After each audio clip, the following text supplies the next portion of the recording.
Hello everyone, let me introduce myself. My name is Alfiyana Rosidah with my ID number T2019-6133. Okay, in this section, I would like to give my understanding about the contribution of first kollar in chapter 3. And the title is Equivalence and Equivalent Effect. On linguistic aspect of translation, structuralism by Jacobson that describe three kinds of translation that are, for the first one is intralingual, and then the second interlingual, and the third is intersemiotic. But in this chapter, Jacobson on the interlingual, referring to translation between two different language written side system. The contribution of Jacobson was one of the most celebrated and influential linguistics, and he developed revolutionary new technique for the analysis of linguistic sound systems. In effect, founding the modern discipline of phonology. So, in this chapter, Jacobson followed this art from saucer between the signifier and signified. Okay, Jacobson considered the theory problem of equivalent in meaning. He pointed out that there is originally no full and equivalent between conjugate, or equivalent is impossible in translation. Okay, the second is after we talk about Jacobson. For the next is nida and the skins of the translation.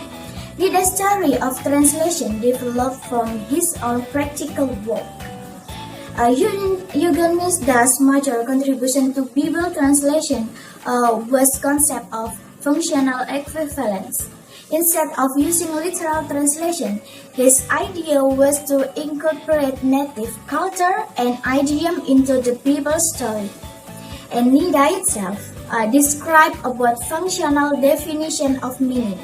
And nida described the meaning is broken down into one, English meaning, and then referential meaning, and then emotive of connective meaning. Okay, for the third is after we talk about nida, for the next is about newmark, semantic and communicative translation. The contribution of Peter Newmark took the lead in making translation an academic study in its own right. He developed translation theory in striking and sometimes controversial ways, describing the conversion of a text from one language to another as both a science and an art. Okay, for the last is Werner kollar. The contribution of Werner kollar is 7 important works perfect the concept was carried out by Werner kollar in Heidelberg or West Germany, and Bergen or Norway. The two can be distinguished as follows. First, correspondence belongs to the field of contrastive linguistics, which compares two language systems and contrasts similarities and differences. For the second is equality. On the other hand, relates to codes that are equivalent to as particular ST and TT pair and complex. The parameter is saucer conditional.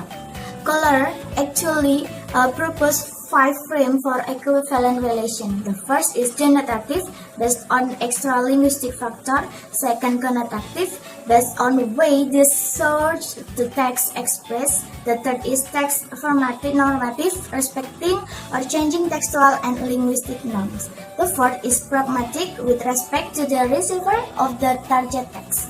And formal equivalence, that signifier happen to have same orthography and phonology.